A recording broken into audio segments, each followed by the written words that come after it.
சீரியல்களின் full எபிசோடுகளை Sun டிவியில் ஒளிபரப்பான உடனே எக்ஸ்க்ளூசிவாக சன் நெக்ஸ்டில் மட்டும் ஃப்ரீயா பாருங்கள்.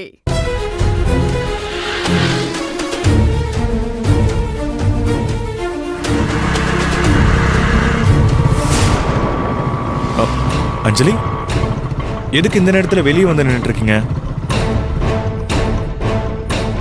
மேடம் ஃபுட் ஆர்டர் பண்ணாங்க, அதை வாங்கிட்டு போக தான் நிக்கிறேன். அதுக்கு எதுக்கு நீங்க ராத்திரியில வெளியே வெயிட் பண்ணிட்டு இருக்கீங்க?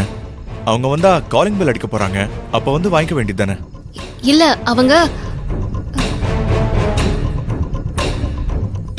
டெலிவரி பண்றவங்க அட்ரஸ் தெரியலன்னு சொன்னாங்க. அதான் நீங்க உள்ள போங்க, நான் வாங்கிட்டு வந்துடுறேன். சரி.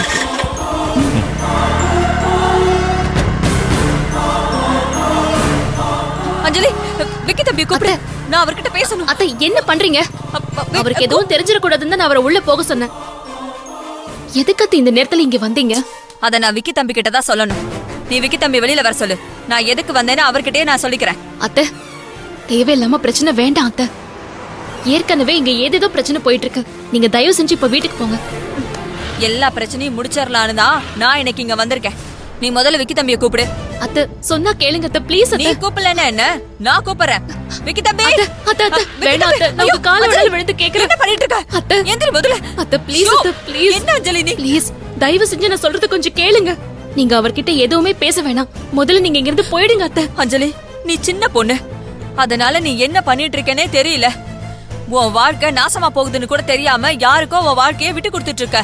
நீங்க நினைக்கிற மாதிரி நான் தெரியாமலாம் எதுவுமே செய்யல அத்தை. எல்லாத்தையும் தெரிஞ்சுதான் செய்யறேன். நமக்கு அவசியப்படும் போது ஒரு வாக்கு கொடுத்துட்டு நம்ம தேவை முடிஞ்சதும் அந்த வாக்கு மீறது நியாயமே இல்ல அத்தை. நீ என்ன மனசாரவா எழுதி கொடுத்த? விக்கி தம்பி உயிருக்கு போராடிட்டு இருக்கிற நேரத்துல உன்னை பிளாக்மெயில் பண்ணி தானே எழுதி வாங்கினாங்க. அதை மீறது ஒண்ணு தப்பே இல்ல. அது எப்படி அத்தை பிளாக்மெயில் ஆகும்? அவங்க ஒண்ணு என்ன கம்பல் பண்ணி கையெழுத்து போட சொல்லலையே. நம்ம தேவைக்கு தானே நம்ம ஒத்துக்கிட்டோம். அப்ப தேவையை புரிஞ்சுக்கிட்டு அன்னைக்கு அவங்க பண்ணதுக்கு பேர் தான் பிளாக்மெயில்னு நான் சொல்றேன். அத்தை, இத நான் ஒத்துக்கவே மாட்டேன். இன்னைக்கு என் விக்கி உயிரோட இருக்கிறதுக்கு காரணமே கவிதான். கவி மட்டும் அன்னைக்கு முடியாதுன்னு சொல்லிருந்தானா விக்கி இன்னைக்கு இல்ல அத்தை. அதனால விக்கி இனி கவிக்கு தான் சொந்தம். அதுல எந்த மாற்றமும் இல்ல.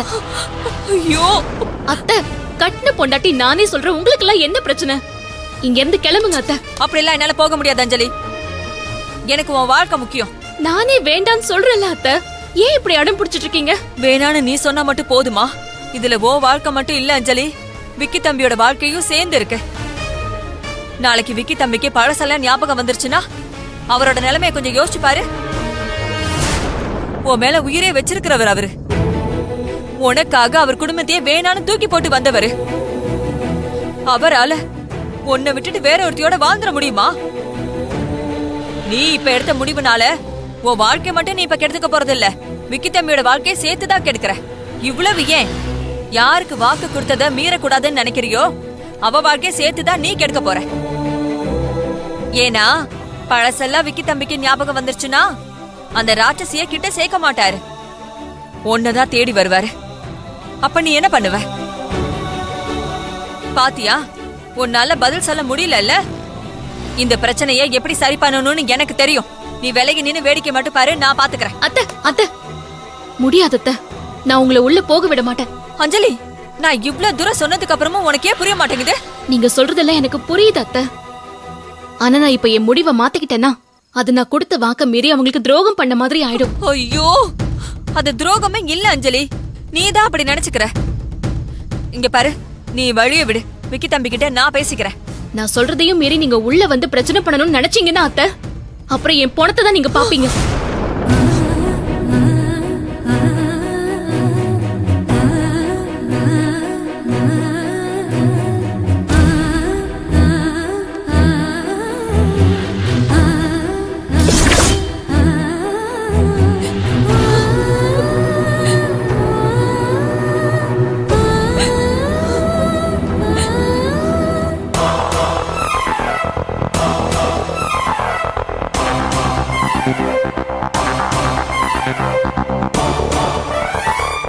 ஃபுட் ஆர்டர் பண்ணது வாங்குறதுக்காக நிக்கிறேன்னு சொன்னீங்க. இப்போ எதுவும் இல்லாம வெறும் கையோட வந்திருக்கீங்க? இல்ல மேடம், அதை கேன்சல் பண்ணிட்டாங்களாம். சரி, நீங்க வாங்க சாப்பிடலாம். கவி எங்க? பசிக்கலன்னு ரூமுக்கு போயிட்டா. சரி, நீங்க வாங்க சார்.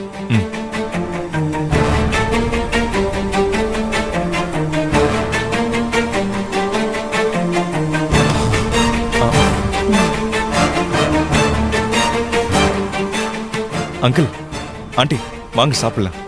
நாங்கெல்லாம் சாப்பிட்டோம் மாப்ள. நீங்களும் கவியும் தான் சாப்பிடணும்.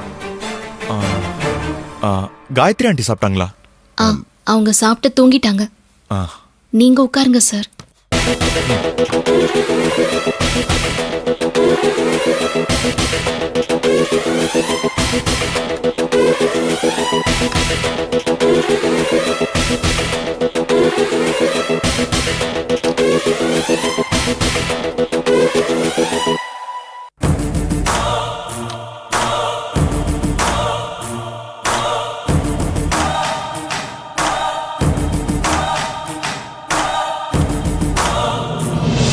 உங்களுக்கு நான் பரிமாறுறது இதுதான் கடைசி விக்கி.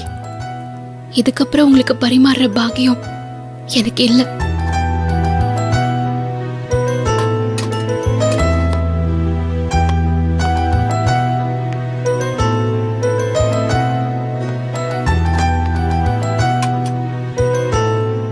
சாப்பிடுங்க சார். ம்.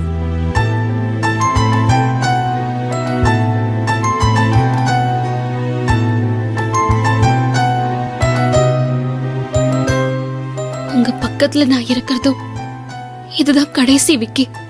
இதுக்கப்புறம் நான் உங்களை விட்டு ரொம்ப தூரத்துக்கு போயிடுவேன். அதுக்கப்புறம் உங்களை என்னால பார்க்கவே முடியாது. அதனால உங்க கூட நான் இப்ப இருக்கிற இந்த ஒவ்வொரு செகண்டும் எனக்கு ரொம்ப முக்கியம் விக்கி. என்ன அஞ்சலி என்னைய பார்த்துட்டு இருக்கீங்க?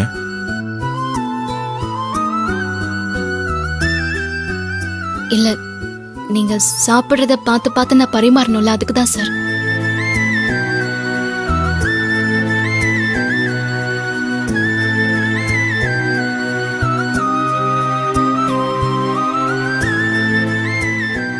விக்கி, இனி நான் எப்படி வாழ போறேன்னு தெரியல.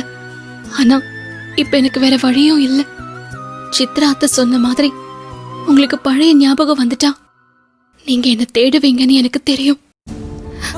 நான் இல்லாம உங்களால இருக்க முடியாதுன்னு எனக்கு நல்லா தெரியும். அந்த கஷ்டம் உங்களுக்கு வரக்கூடாது விக்கி. நான் இப்ப நினைக்கிறது சரியா தப்பான்னு எனக்கு தெரியல. ஆனா கடைசி வரைக்கும் உங்களுக்கு பழைய ஞாபகம் வராமலே இருக்கிறது தான் உங்களுக்கு நல்லதுன்னு எனக்கு தோணுது. நீங்க இங்க மகேஷாவே இருந்து கவி கூட சந்தோஷமா வாழணும். அதான் இப்ப என்னோட ஆசை.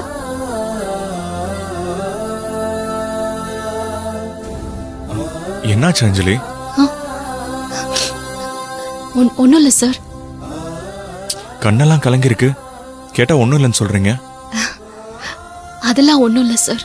உங்க ஹஸ்பண்டை தானே நினைச்சு ஃபீல் பண்ணிட்டு இருக்கீங்க.